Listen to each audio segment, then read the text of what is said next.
सामाजिक विज्ञान कक्षा 6 के प्रश्नोत्तर हल करेंगे। पाठ अध्याय है 2। तो चलिए इसमें सबसे पहले महत्वपूर्ण प्रश्न पृष्ठ संख्या 27 दिया हुआ है। इसमें प्रश्न नंबर 1 दिया है, महासागर एवं महाद्वीप क्या हैं, उनके नाम क्या हैं एवं उनका वितरण कैसा है। चलिए उत्तर लिखते हैं। पृथ्वी की सतह 2 हिस्सों में बटी है, महासागर जल क्षेत्र और महाद्वीप स्थल क्षेत्र। महासागर ये विशाल जल क्षेत्र हैं जिनमें खारा पानी होता है। ये पृथ्वी की सतह से 3/4 हिस्से को घेरते हैं। पृथ्वी पर 5 प्रमुख महासागर हैं। पहला है प्रशांत महासागर, सबसे बड़ा और गहरा। दूसरा है अटलांटिक महासागर, यूरोप और अमेरिका के बीच स्थित। तीसरा है हिंद महासागर, भारत के दक्षिण में। और चौथा है दक्षिणी अंटार्कटिक महासागर, अंटार्कटिका के पास। इसके बाद पांचवा है आर्कटिक महासागर, सबसे छोटा और उत्तरी ध्रुव पर महाद्वीप। ये विशाल भूमि क्षेत्र है जो पृथ्वी के 1/4 भाग पर फैले हुए हैं। 7 प्रमुख महाद्वीप हैं। पहला है एशिया महाद्वीप, सबसे बड़ा महाद्वीप है। दूसरा है अफ्रीकी महाद्वीप, दूसरा सबसे बड़ा महाद्वीप। तीसरा है उत्तरी अमेरिका महाद्वीप, प्राकृतिक झीलों और झरनों वाला। फिर चौथा है दक्षिणी अमेरिका महाद्वीप, दुनिया का सबसे बड़ा वर्षा वन।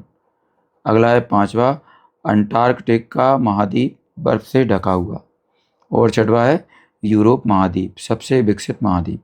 अगला है सातवां ऑस्ट्रेलिया महाद्वीप, सबसे छोटा महाद्वीप। वितरण पृथ्वी की सतह पर इनका वितरण असमान है। महासागर पृथ्वी के निचले हिस्सों में स्थित है, महाद्वीप पृथ्वी के ऊंचे स्थल भाग हैं। चलिए अगला है प्रश्न नंबर 2। महासागर एवं महाद्वीप पृथ्वी पर जीवन को, जिसमें मानव जीवन भी सम्मिलित है, किस प्रकार प्रभावित करते हैं। उत्तर में लिखेंगे, महासागर एवं महाद्वीप पृथ्वी पर जीवन को, विशेष रूप से मानव जीवन को, कई प्रकार से प्रभावित करते हैं। महासागर का प्रभाव। पहला है जलवायु नियंत्रण। महासागर पृथ्वी की जलवायु को नियंत्रित करते हैं। समुद्री धाराएं और बाष्पीकरण पृथ्वी के तापमान को संतुलित करते हैं। इसमें दूसरा है वर्षा चक्र। महासागर से वाष्प बनती है जिसमें बादल और बारिश होती है, जो पीने का पानी और कृषि के लिए आवश्यक है। तीसरा है भोजन और संसाधन। मछली और अन्य समुद्री जीव महासागरों से प्राप्त होते हैं। चौथा है परिवहन। महासागर जल परिवहन का सबसे बड़ा माध्यम है, जिससे व्यापार और आवागमन संभव होता है। पांचवा है ऑक्सीजन। दुनिया भर की आधी ऑक्सीजन महासागर व वनस्पति जगत उत्पन्न करता है, इसलिए इन्हें पृथ्वी के फेफड़े कहा जाता है।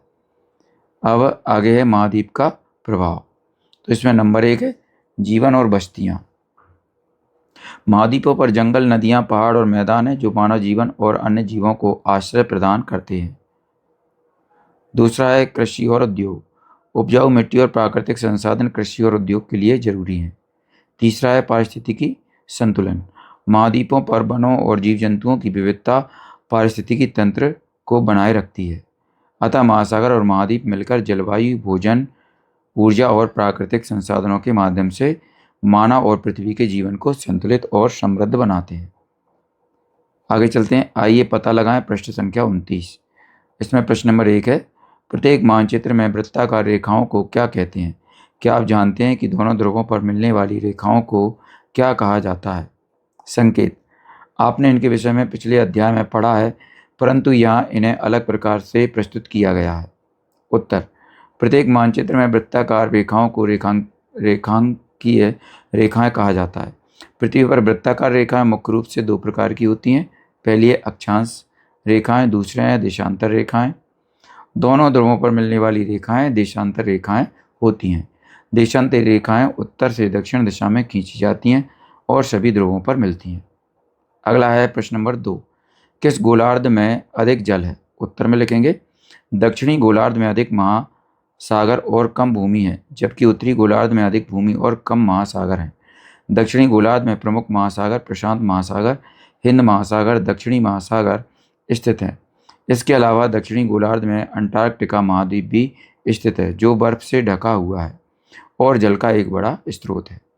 अगला है तीसरा, आपके अनुसार उत्तरी एवं दक्षिणी गोलार्ध में जल एवं भूमि का अनुपात कितना होगा। समूह में चर्चा कीजिए। उत्तर में लिखेंगे, उत्तरी गोलार्ध में जल का प्रतिशत लगभग 61% एवं भूमि का प्रतिशत लगभग 39% है। दक्षिणी गोलार्ध में जल का प्रतिशत लगभग 80% एवं भूमि का प्रतिशत 20% है। अगला है प्रश्न 4, क्या सभी महासागर एक दूसरे से जुड़े हैं या उनके बीच कोई विभाजन है? उत्तर लिखेंगे, सभी महासागर एक दूसरे से जुड़े हुए हैं और उनके बीच में कोई स्पष्ट भौतिक विभाजन नहीं है। महासागर पृथ्वी के जलमंडल का हिस्सा है और विविधतापूर्ण समुद्री जीवन को समृद्ध करने में सहायक हैं।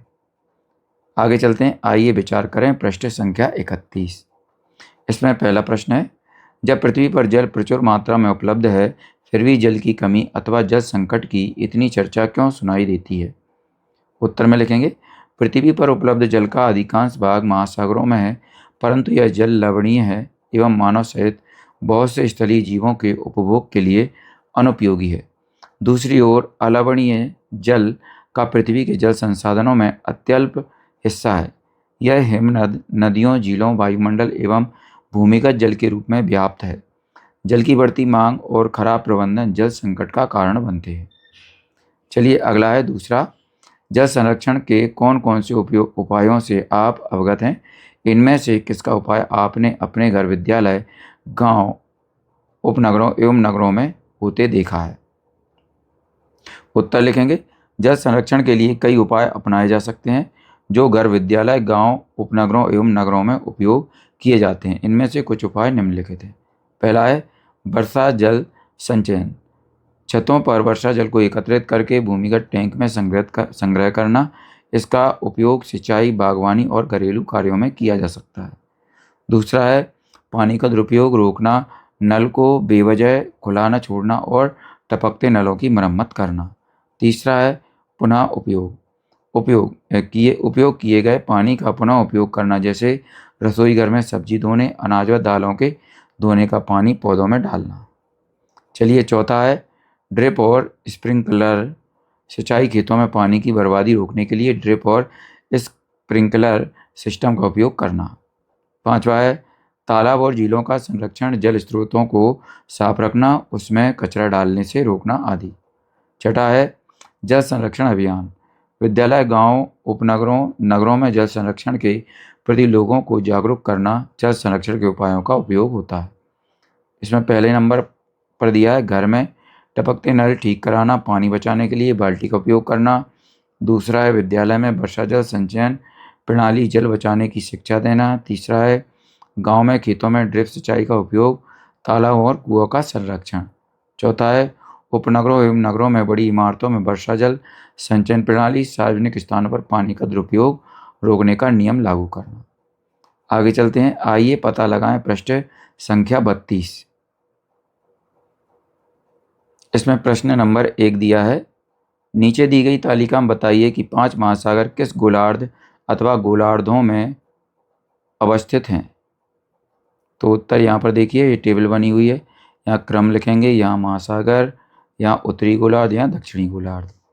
तो चलिए ये देखिए, दक्षिणी महासागर उत्तरी गोलार्ध में स्थित नहीं है, जबकि अंटार्कटिक महासागर दक्षिणी गोलार्ध में स्थित नहीं है। चलिए आइए आगे बढ़ते हैं। अगला है, आइए पता लगाएं प्रश्न संख्या 36। दिए गए आरेख को देखें जो 7 महाद्वीपों की सूची पर आधारित है। यह उनके वास्तविक आकार को नहीं अपितु सापेक्षिक आकार को दर्शाता है। तो यहाँ पर देखिए ये आरेख खींचा है, चित्र बनाया गया है। इसके बाद आगे बढ़ते हैं हम।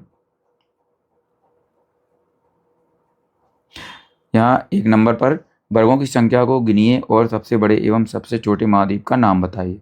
इसका उत्तर लिखेंगे, वर्गों की संख्या गिनने पर ज्ञात होता है कि सबसे बड़े महाद्वीप का नाम एशिया है एवं सबसे छोटे महाद्वीप का नाम ऑस्ट्रेलिया है।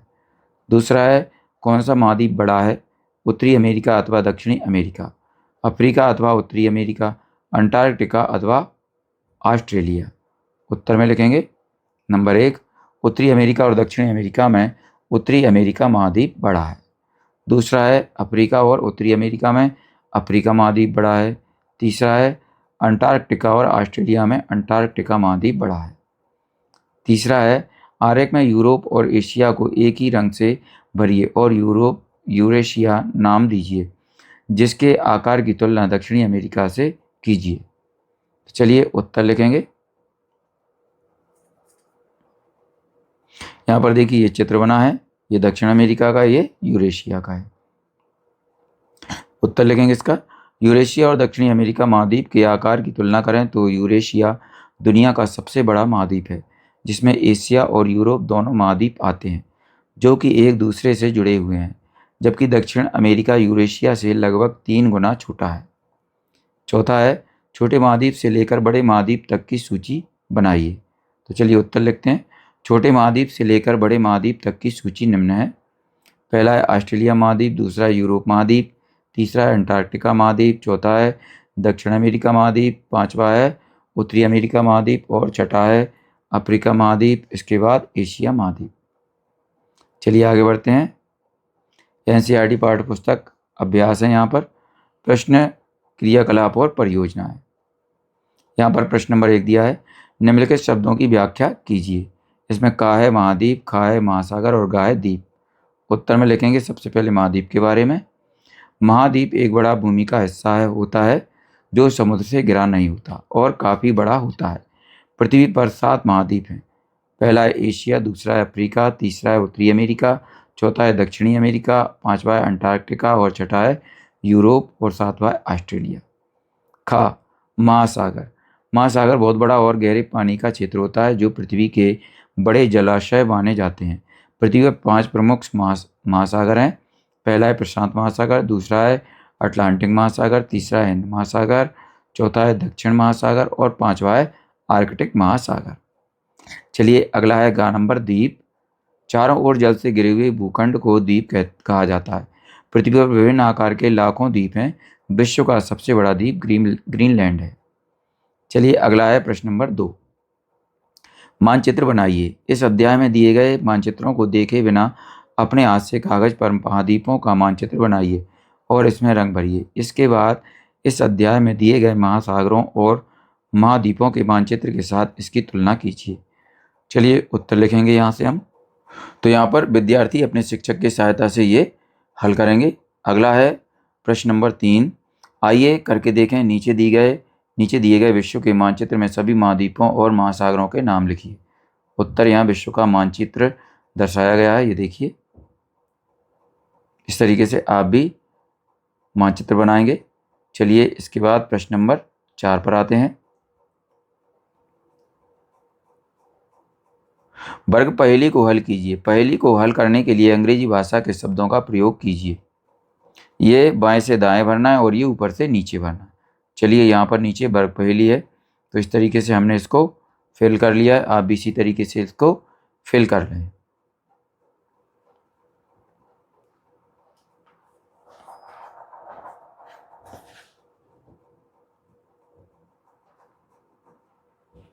यहाँ पर ऑक्सीजन, ग्रीनलैंड और कंटिनेंट, ये सब चीज़ें यहाँ पर, ऑस्ट्रेलिया, अंटार्कटिका, पैसिफिक, आइसलैंड, ये सब यहाँ चीज़ें लिखी हुई हैं।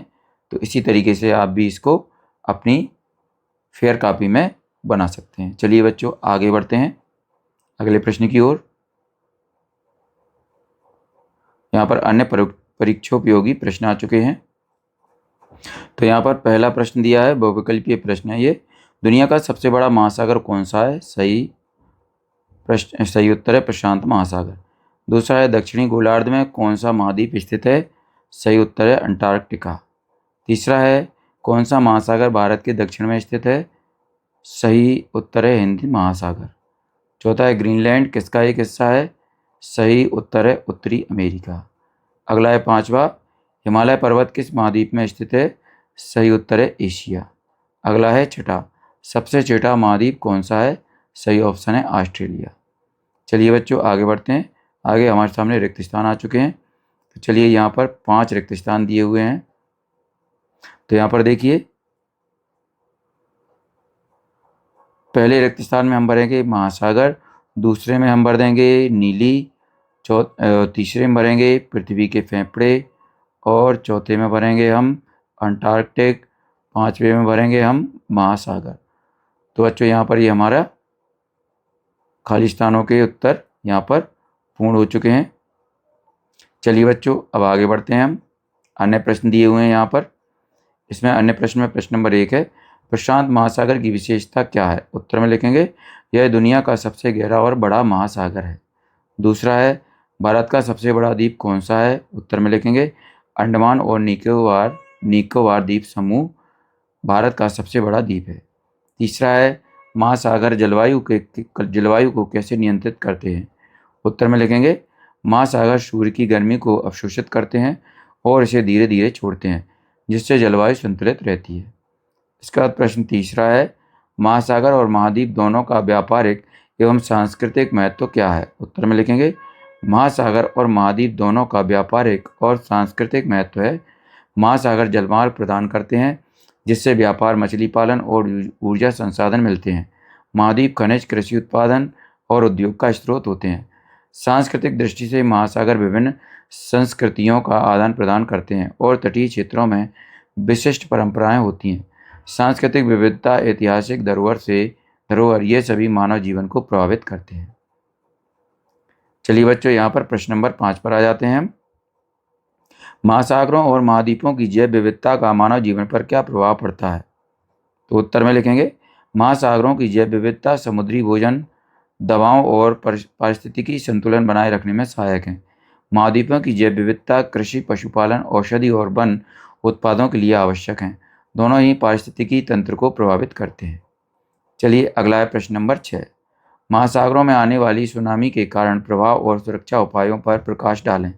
उत्तर में लिखेंगे, महासागरों में आने वाली सुनामी मुख्य रूप से समुद्र में भूकंप, ज्वालामुखी विस्फोट के कारण उत्पन्न होती है। इन घटनाओं से समुद्र के तल में अचानक बदलाव होता है, जिससे पानी की बड़ी लहरें बनती हैं। प्रभाव, सुनामी हजारों किलोमीटर तक जाकर तटीय क्षेत्रों को डुबो देती है। मानव जीवन की हानि और अपार संपत्ति का नुकसान होता है। मछली पालन और कृषि पर नकारात्मक प्रभाव पड़ता है। सुरक्षा के उपाय क्या क्या हैं? पहला है, सुनामी चेतावनी प्रणाली को स्थापित करना। दूसरा है, तटीय क्षेत्रों में सुरक्षित स्थानों पर विस्थापन करना। और तीसरा है, शिक्षा और जागरूकता अभियान चलाना। चलिए आगे बढ़ते हैं, प्रश्न नंबर 7 पर आते हैं। महासागर में होने वाले प्रदूषण के कारणों और उनके प्रभावों पर विस्तार से चर्चा करें। उत्तर में लिखेंगे, महासागर पृथ्वी का महत्वपूर्ण हिस्सा है, लेकिन प्रदूषण के कारण इसकी स्थिति गंभीर होती जा रही है। प्रदूषण के कारण, पहला है, मानव की बढ़ती सामुद्रिक गतिविधियों ने महासागरों को प्रदूषित किया है। दूसरा है, प्रतिवर्ष लाखों टन प्लास्टिक कचरा समुद्र में फेंका जाता है। तीसरा है, समुद्रों में आवश्यकता से अधिक मछली पकड़ना भी समुद्री पर्यावरण पर खतरा है। इसके बाद प्रभाव दिए हैं, महासागरीय प्रदूषण के कारण समुद्री जीवों की मृत्यु, प्रवाल भित्तियों का नष्ट होना, जैव विविधता का ह्रास और मानव स्वास्थ्य पर प्रतिकूल प्रभाव पड़ता है।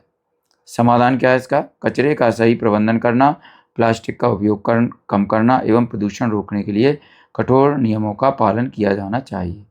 तो चलिए बच्चों, यहाँ पर ये हमारा अध्याय 2 समाप्त होता है। अगर आपको हमारा वीडियो अच्छा लगता है तो इसको लाइक करें, अपने दोस्तों के साथ शेयर भी करें। इसी तरीके के और भी वीडियो पाने के लिए हमारे चैनल को सब्सक्राइब करना ना भूलें। धन्यवाद।